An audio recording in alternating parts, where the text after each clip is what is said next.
everyone. It's Katie from Chords Records. Finally, I'm doing this video around 18 great jazz albums to start your collection. Quite a few of you have asked in various comments and actually emailed me over the last year if I would do this, because you've seen that I've done a couple of videos on jazz albums. Now, I'm not a huge expert on jazz. I've got quite a large jazz collection, but I'm just an enjoyer of jazz artists, jazz through the eras and jazz music. And I think I'm well positioned from kind of going from sort of novice over the years to, educated around jazz, to be able to share with you, if you're just starting out or you want to get into jazz, to explain to you in very layman's terms what 18 great albums to get will be. So as I go through them, I'm also going to talk about what genre of jazz they are, because that's quite an important corralling of jazz, to be able to understand where do you put this type of jazz, and it helps you understand and move through the jazz eras. And I'll try and do it in layman's terms. In fact, I will do it in layman's terms because I'm not an absolute expert. But please let me know what you think, if this is helpful, and we'll start with, we're going to start around about the swing era. So that's, think classic, maybe your grandparents' generation, or for some of you, your parents' generation, 40s, 50s swing era of jazz. Think Benny Goodman, Count Basie, big band kind of music, and there is a place for it and people still love it. So these albums I'm going to talk about over the next half hour, you can get relatively easily. Either their reissues are available certainly now, or in the wild you should be able to pick them up fairly easily. And the first one I'm going to show you is exactly that. So what you're seeing here is the cover of a 10-inch album by a jazz artist called Illinois Jacquet. And to talk about this album cover, to start off with, in the kind of the 40s and 50s, or in the 50s, there was a very famous producer of jazz, Norman Granz, and he commissioned an artist called David Stone Martin to do a lot of these covers. He was actually in a relationship with Mary Lou Williams, who was an amazing jazz pianist at the time. But this is a fantastic 10-inch album. He was a tenor sax player, and that's him there. This album is called Collates No. 2. I picked this up for about US $20. And these iconic 50s covers are just so beautiful. And I actually collect these covers, which is why I have this in my collection. It plays beautifully. But what's really special about this album is it was his second album. He did Collates No. 1. This is Collates No. 2. And it was a compilation of 1951, 1952 recording sessions that he'd done. And, on here you have people like Ernie Henry, you have Art Blakey, you have Count Basie on organ on a lot of this. And Count Basie was another amazing jazz artist from the swing era. So it's just very rhythmic swing jazz music. So that's the first one. Look out for these 10-inch jazz albums with these covers by David Stone Martin, and around about this era they're more than likely to be swing. So that's the first. I'll just show you the vinyl, and I have to say, this for something that's 70 years old, this plays beautifully. Right, the next album I'm going to show you is an absolute classic and a famous jazz artist called Thelonious Monk. He was a piano player, one of the most famous jazz piano players ever. And this album is probably his, if not his most iconic album, called Brilliant Corners. The issue I have, you can get this everywhere. There are lots of reissues of this, very easy to get. The issue I happen to have is this beautiful, it's still in the shrink, it's kind of like a box set, numbered box set from One Step from kind of Craft Recordings. You don't have to go that far, but this album is a classic example of bebop jazz. So he was an incredible pianist, and it's very accessible music. Bebop is characterized by sort of very intricate harmonies and fast rhythms and tempos, but very rhythmic. The harmonizations and the kind of weaving in and out of melodies can be challenging at times, but this album is very accessible. It's an absolute masterpiece, and if you're going to start a jazz collection, you should have this in your collection.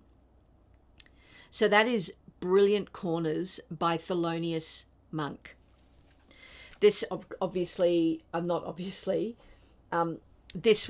this was released in 1957. And one of the important things about collecting jazz music on in any way, shape or form, there are two really important things apart from the music. So let's put the music aside.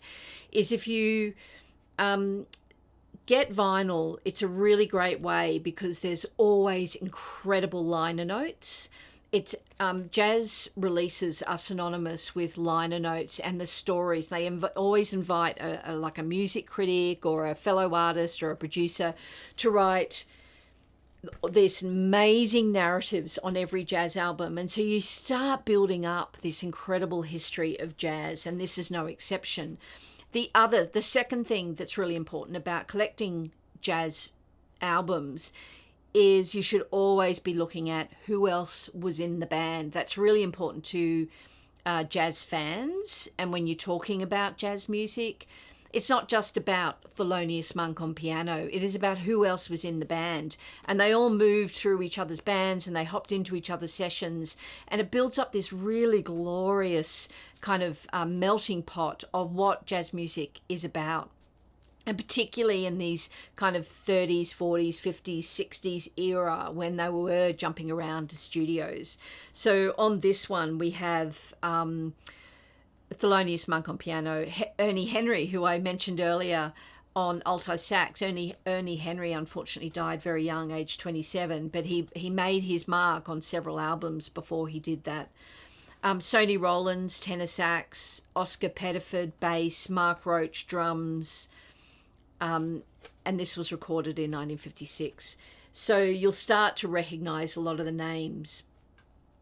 Right, the next one we have is in the genre of hard bop. Hard bop is very related to bebop. So they're kind of all the family. And if you think of the word bop, it has a rhythm to it, a rhythmic to it. Hard bop has elements of kind of soul and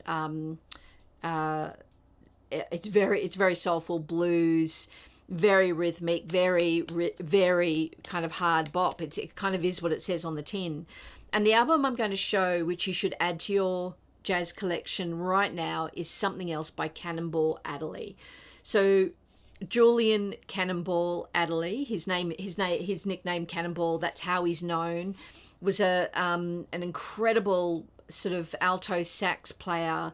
The really incredible thing about this album, though, is it's got Miles Davis on it, and it's, who was the lead of this band? I'm not sure. Was it Miles Davis on trumpet or Cannonball Adderley on alto sax?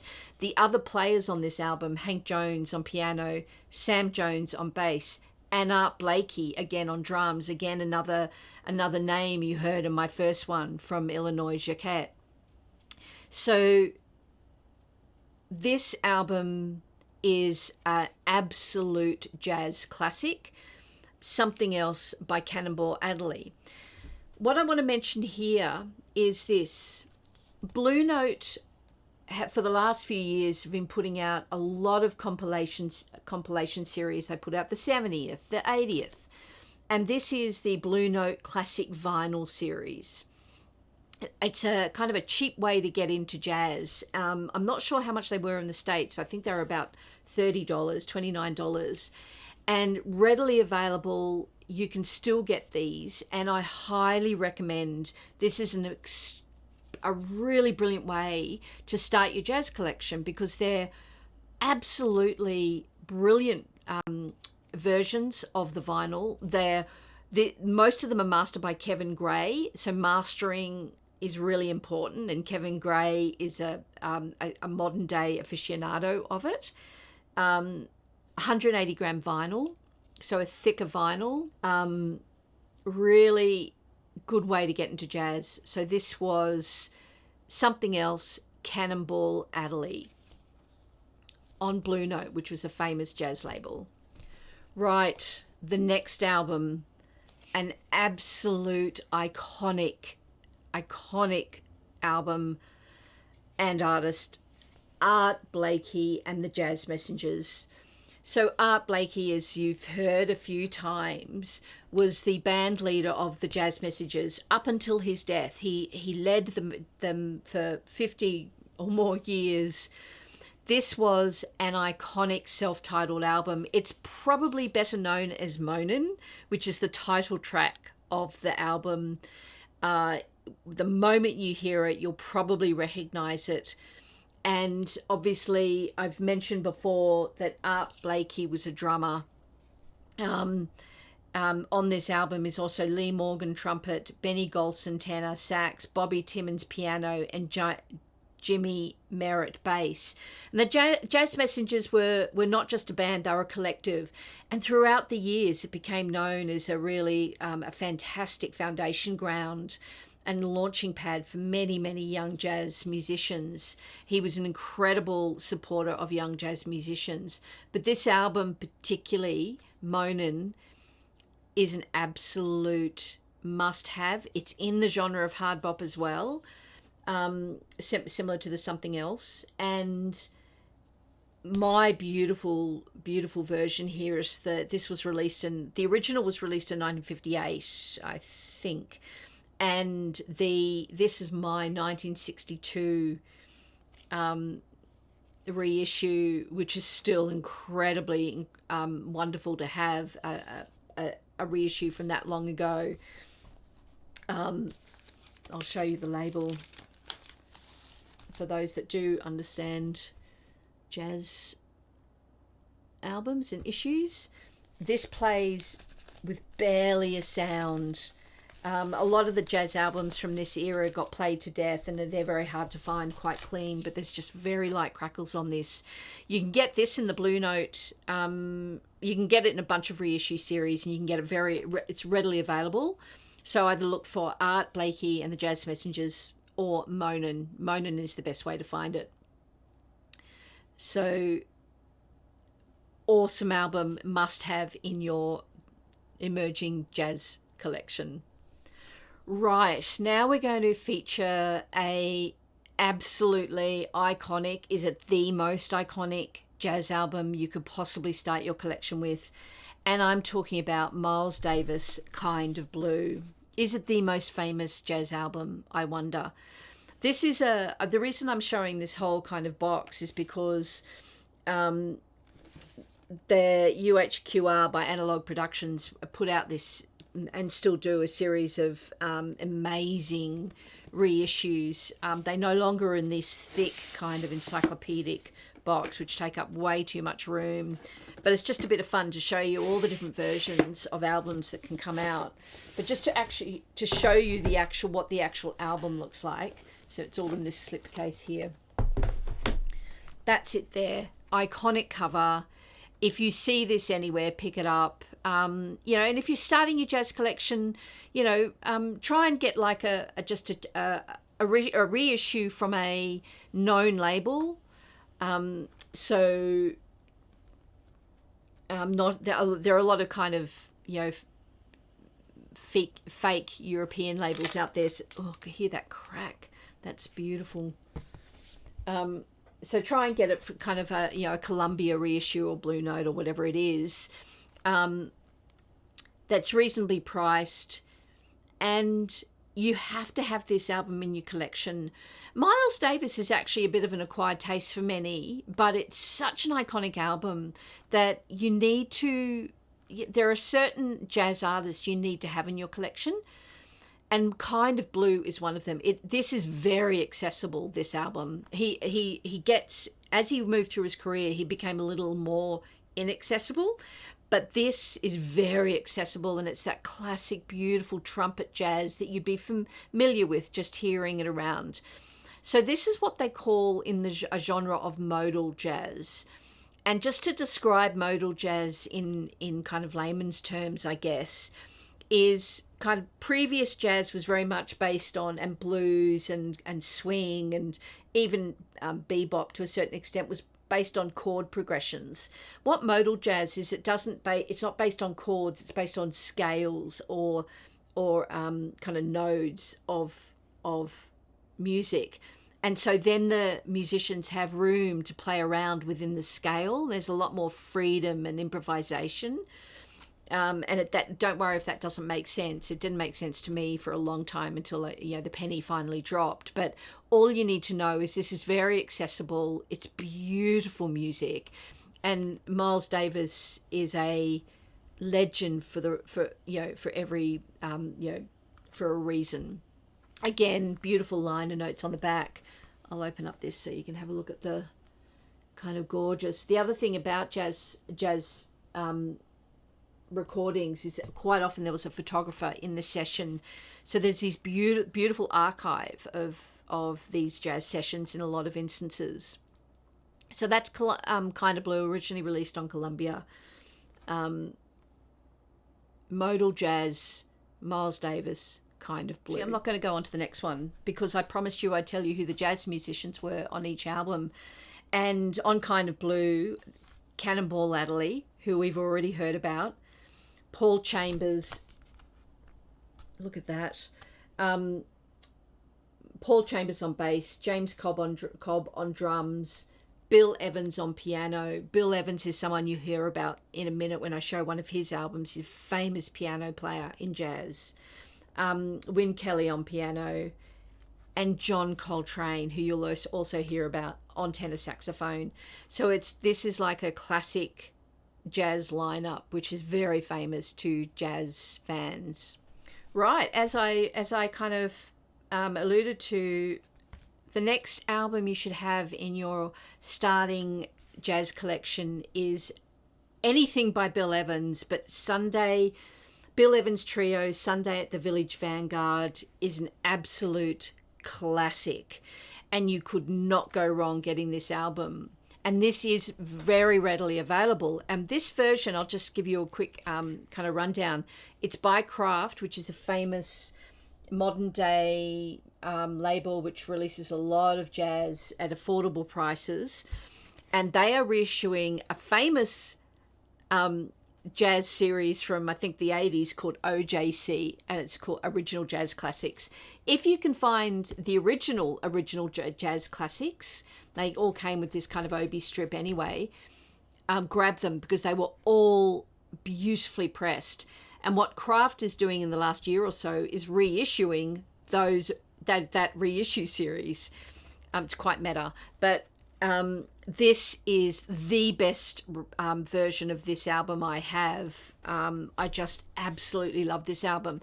So Bill Evans was a piano player, and he's very, very accessible, very melodic, and I would call the genre cool jazz.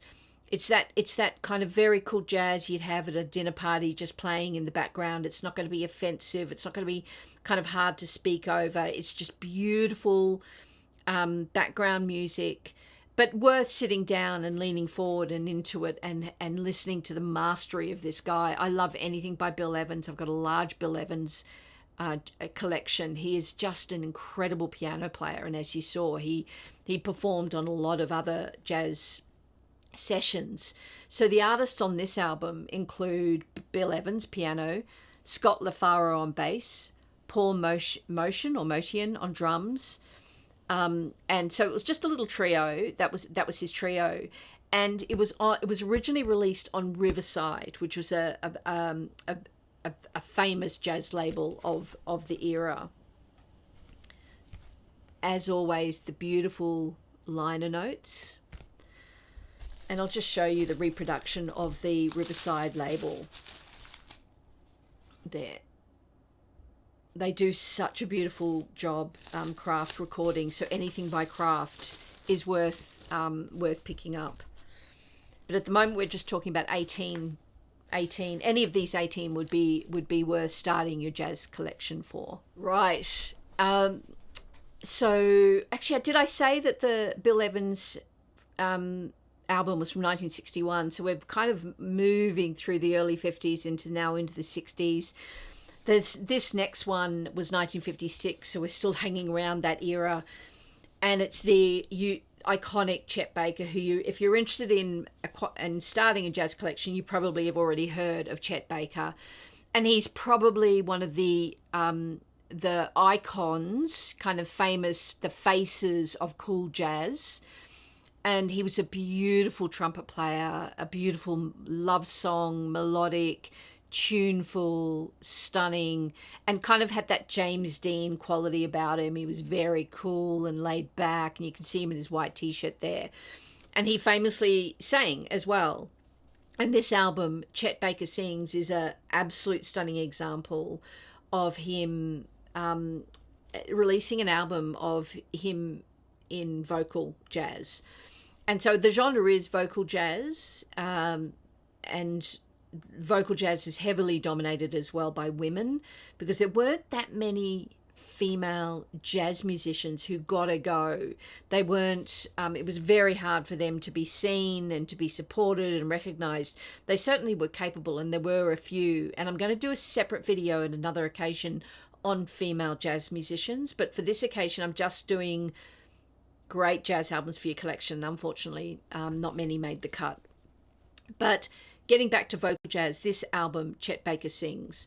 So he plays trumpet on as well, which was his absolute dominant instrument. He wasn't a jazz vocalist per se, he was a trumpeter.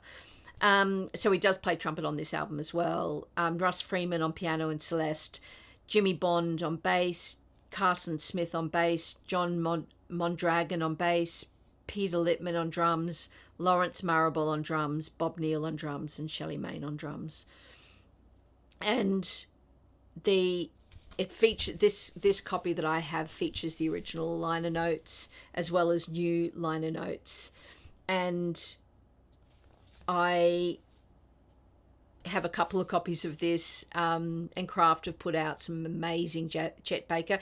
You can't go wrong with any Chet Baker, so just find a reasonably priced Chet Baker somewhere, and if you see it, buy it. They're really good albums to have in a starting jazz collection, but this one is great because you're introducing vocal into your collection.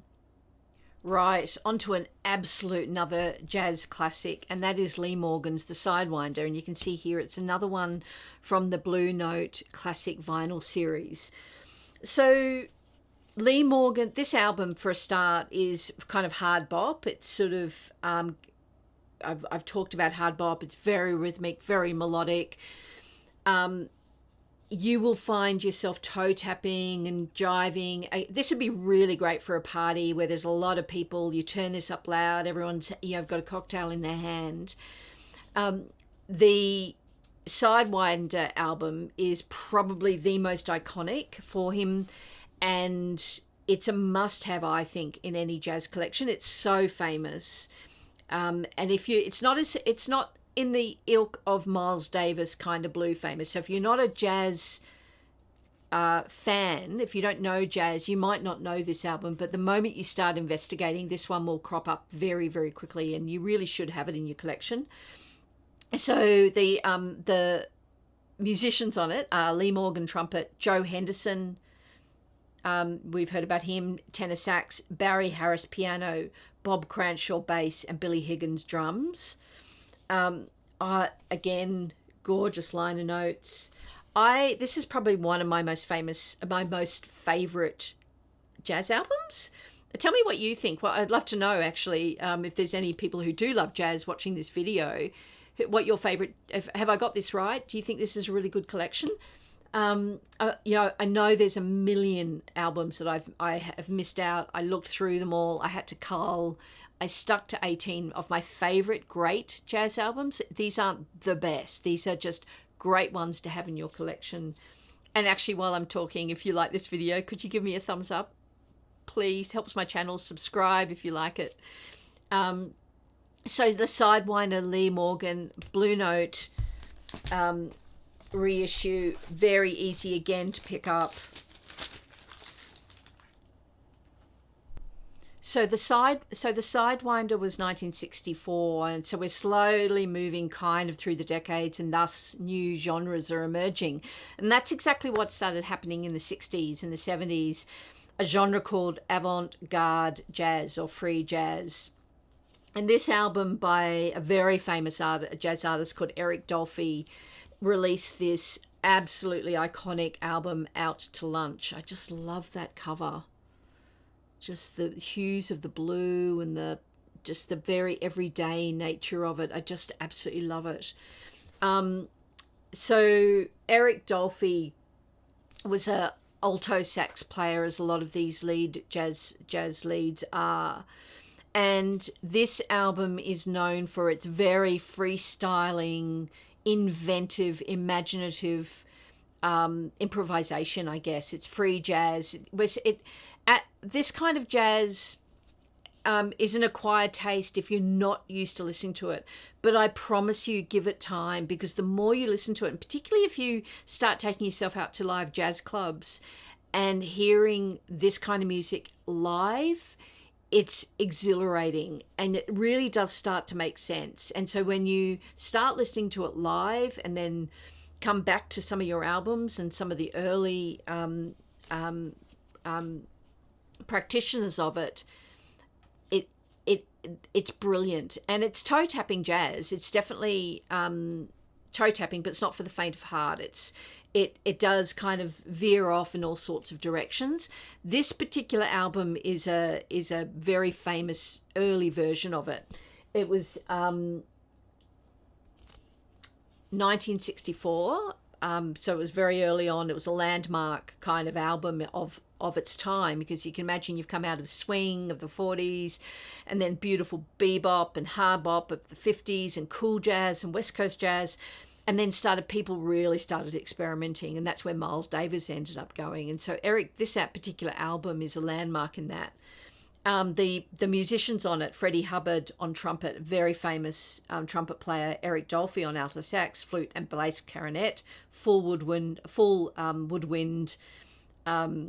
practitioner, Bobby Hutchinson on vibes, Richard Davis on bass, and Anthony Williams on drums.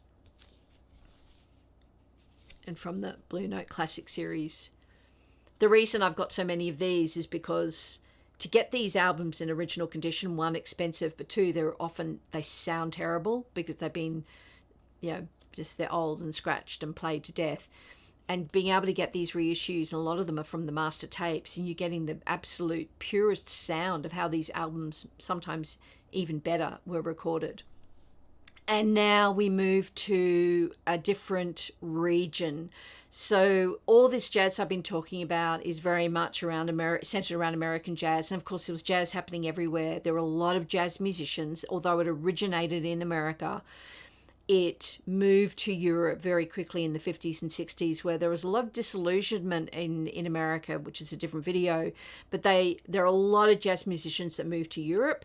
But there was also a parallel movement happening in Bossa Nova, this kind of Brazilian style of music. And the landmark, most famous album that came out of that was as a collaboration between the American jazz musician Stan Getz and the Bossa Nova aficionado João Gilberto. And this album, Getz Gilberto, is an absolutely iconic album, and it had a worldwide hit, The Girl from Ipanema, which you would know, which featured Gilberto's wife, Astrid Gilberto, who was a singer in her own right, and she's on that album. This is such a laid-back, beautiful album. You cannot go wrong. If you want to impress your friends, or if you just want to start your jazz collection, this is a really great one to do. It's just laid back, bossa nova, beach vibes, Sunday afternoon cocktails. Absolutely gorgeous. Again, the beautiful liner notes in the session. It also features Antonio Carlos Jobim, who is another famous practitioner, and it was recorded in 1963. It was released in 1964, I believe. This is such an incredible album that it's almost kind of taken on a life of its own. It's had many reissues. The one I've got, actually, and worth mentioning, as well as the Blue Note series, there's an acoustic sound series, which are really beautiful versions from the recent years of a lot of these classic albums. Their audiophile reissues are a little bit more expensive, but the absolute quality is stunning. 180 gram, beautiful gatefold jackets in many cases. And this was Verve, which is another famous jazz label. And the iconic Verve label. So that's called Bossa Nova jazz. But, you know, Stan Getz, of course, was from America, and it was a collaboration. Stunning album. Right. Mid-60s, another landmark album in jazz came out by a very famous jazz trumpeter, a jazz tenor sax player, John Coltrane. You would have all heard of him. He's iconic in similar ways that Miles Davis or Chet Baker have kind of transcended out of just jazz knowledge to global, worldwide knowledge. If you mentioned the name John Coltrane to anyone, they would know kind of what you're talking about. And this beautiful album from 1965, A Love Supreme, it's been described as spiritual jazz, and kind of what that means is it's free-flowing, kind of heavily kind of grounded in that kind of spiritual kind of a spiritual suite, if you like, a deep blues suite, but very much improvised. It's, again, accessible jazz music. It's an absolutely iconic album, and a jazz collection isn't complete without this one. It's probably regarded as one of jazz's most profound or influential albums ever released. The personnel on it was John Coltrane tenor sax, McCoy Tyner piano, who I'm going to talk about him in a minute, Jimmy Garrison bass, and Elvin Jones drums. And this particular copy I have has the liner notes like that. I'll just read you a little bit here. John Coltrane recorded only 2 albums in 1964. The sublime and very overlooked Crescent, and the recognised masterpiece, A Love Supreme. They both project a spiritual serenity and inner peace that belies the turbulence that would enter his music the following year. That's for another video. The actual poem, it's a spiritual poem. Oh gosh, I love this. Released on Impulse. Impulse is another famous jazz label. There's the label. And I should say that for most of this music, you can stream it. You can stream before you buy, but I highly recommend you buying the actual albums for the reason that you get the liner notes, and it just brings an enormous education. You start gathering up mental notes around how the various parts of jazz and the jazz musicians sort of interweaved, or they sort of bound together, I guess. So that's A Love Supreme by John Coltrane. Right, about the same time as A Love Supreme, 1965, an incredible young pianist was starting to really make waves. Herbie Hancock, Maiden Voyage. Herbie Hancock is still alive, and he is just a phenomenal pianist. He's a very good friend to Joni Mitchell's, actually, but this is a very famous jazz release of his in 1965. He goes on to become far more free jazz, fusion jazz, and I'll mention one more of his coming up. But this is an iconic early Herbie Hancock album to get. On it are Freddie Hubbard trumpet, George Coleman tenor sax, Herbie Hancock piano, Ron Carter bass, Andy Williams drums, and it was released on Blue Note. It's I'll say traditional jazz, but it's kind of bebop, hard bop. Modal jazz is kind of a lot of kind of just playing around in the area of the scale, improvisations. It's a beautiful listen, and his catalogue is really worth checking out. If you like this, keep going with it, and then move into the 70s and 80s of his kind of further releases. This was only the beginning. An absolute stunning album, and one that every really good jazz collection should have in it. So with Maiden Voyage, which almost could be called post-bop, because it's a little bit more atmospheric than the kind of the hard bop. It has kind of room within it. A year after that, a guy called Wayne Shorter released this album, Speak No Evil. And Wayne Shorter and Herbie Hancock went on to be in a very famous group called Weather Report, which I'll talk about soon. This album is another kind of not dissimilar to Maiden Voyage in the kind of that post-bop genre. And post-bop is very much kind of moving on from, as I said, hard bop and modal jazz, and it's really moving into avant-garde jazz. So you can see how we've moved through the eras. But Wayne Shorter, oh my gosh. Again, I'm taking you through kind of a chronological view of jazz as well as the genres. And while this pulls in a lot of that early kind of jazz and a lot of those jazz musicians, we are starting to see the flames of the avant-garde jazz and very much free jazz that kind of emerged in the 70s and 80s. So this album has Freddie Hubbard on trumpet, Wayne Shorter on tenor sax, Herbie Hancock on piano, Ron Carter on bass, Elvin Jones on drums. So very similar lineup to the earlier Herbie Hancock album, and not dissimilar in its kind of in its vibe in a way. Wayne Shorter, again, that beautiful blue hue, which was a sort of I guess part of the Blue Note kind of look and feel. I love this album. It's certainly not as easy to listen to as some of the other albums, but it should be in a jazz collection, and that's why I'm including it in the 18 jazz albums you should start with. Great jazz albums.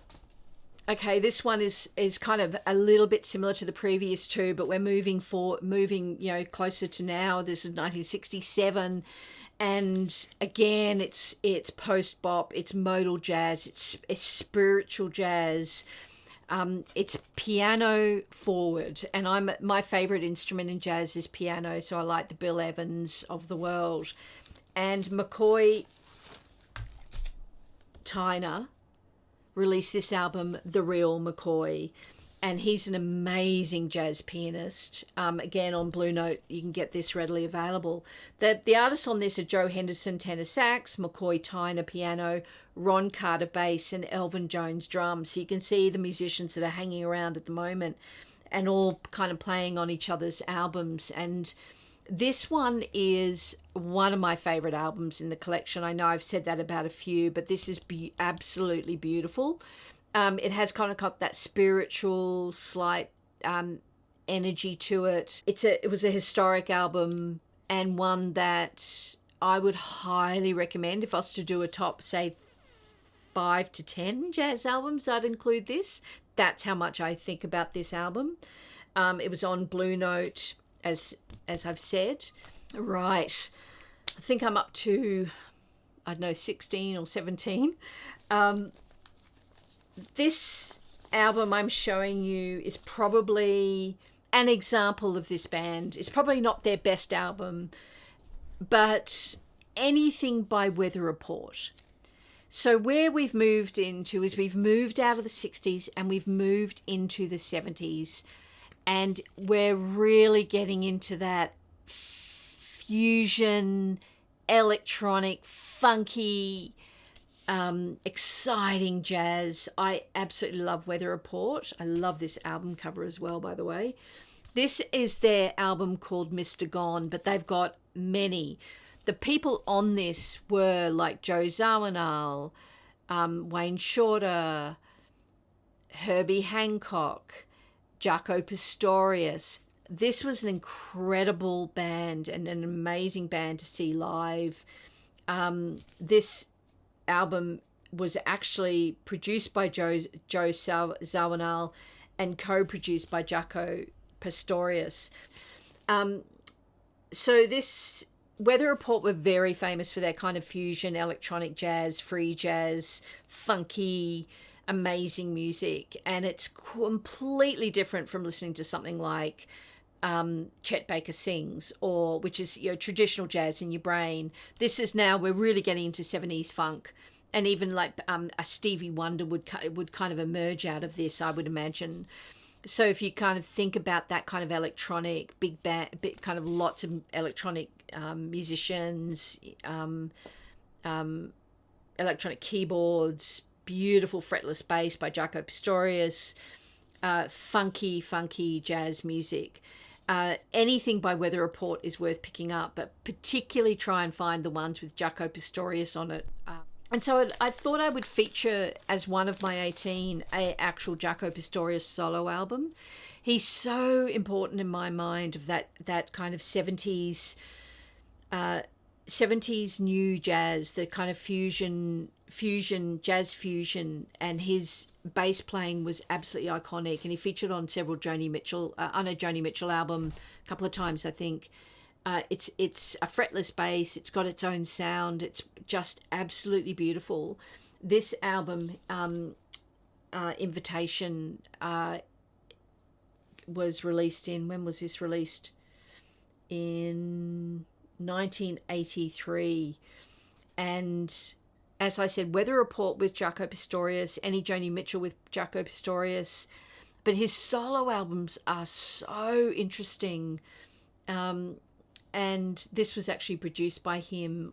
From memory, I think this might have actually been a live album.